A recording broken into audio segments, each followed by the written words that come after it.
Rightio, just a little video of the smoker I've been building. So having never built a smoker, cooked on a smoker, built a barbecue, this is a first.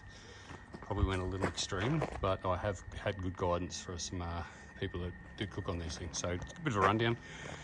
It's a 600mm insulated hot box. So the inside's 500mm with that 6mm inside, 6mm outside, and there's a 50mm gap with 25mm of ISO wool insulation. Now I've done the back sides, both sides and the back wall. So if you're looking here, you'll see it overshoots.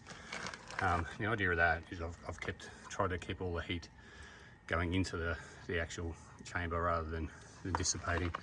And to give you an idea, it's been running about 3 or 4 hours, and I can keep my hand on that right there, comfortable. Everyone's concerned these tyres are going to melt. You know, I'll give you an idea, that's pretty hot, and it's not hot externally. The current way the door is situated is that'll be bolted the whole way around to look like studs. Initially we had just a wheel sitting on here, and I found it very hard to control, so I put the segmented side, and I'm still going to put some notches across here to give me reference points. Still designing some sort of handle like a safe or something like that. The big external hinges. Now that door is 10mm thick. It looks relatively thin on the edge, but that's because of the bolt-on flange. A bit of a walk around. We have 3 temperature gauges. So one on the hot box, one in your cook chamber, and one on the chimney. Now the one on the chimney, I'll be quite honest, is just there for looks. Doesn't really help at all.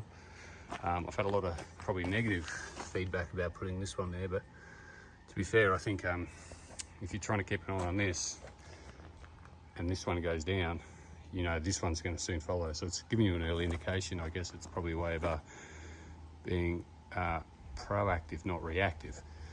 Still got to make some handles and finish welding.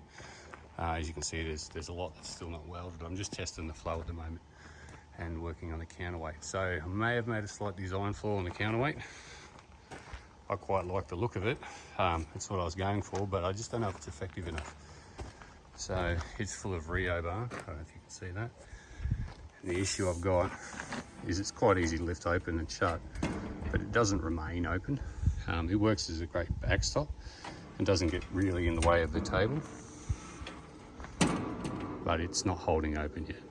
So whether that's just a case of more weight or I have to distribute the weight better, you know, I'm not sure if it needs to come up here, be sitting over there. So then, as I said, I've never got one before, I don't know. The front swivel, so this will have a steering arm. It'll bolt onto those bolt blocks, and it will come up here and latch onto this.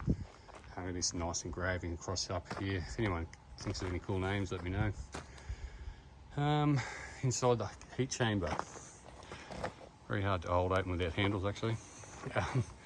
It's a reverse flow, so there's a 6.5mm tray that runs from here. It's about 130mm off this edge with a 50mm wall coming up this side. The idea of that is I'll be able to fill it with water, and that'll help keep everything moist and give a really nice consistent heat.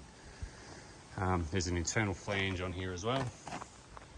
And as you can see, that like the temperatures at the moment, I've been opening and shutting that for the last, I don't know, 20 minutes working on the gauge, on the counterweight, and it's still holding temperature very well and very efficient. Very efficient. I've been home for 3 hours, and that's one log that I've split into a few, and it just very consistent heat. And I'm putting that all down to controlling the heat with the insulation. One thing I have learned is trying to control the temperature with the flue is almost impossible on this thing. Well, it's not impossible, it just seems to make it worse by blocking that off. It just made this thing make extremely messy with smoke. Yeah, so that's the walk around. Obviously them wheels won't stay like that. They'll either get changed for something a bit old school looking, or be powder coated black when I powder coat the rest of the machine. Yeah, thanks for having a look, and appreciate any feedback, any advice, and especially any ideas. Keep with the theme.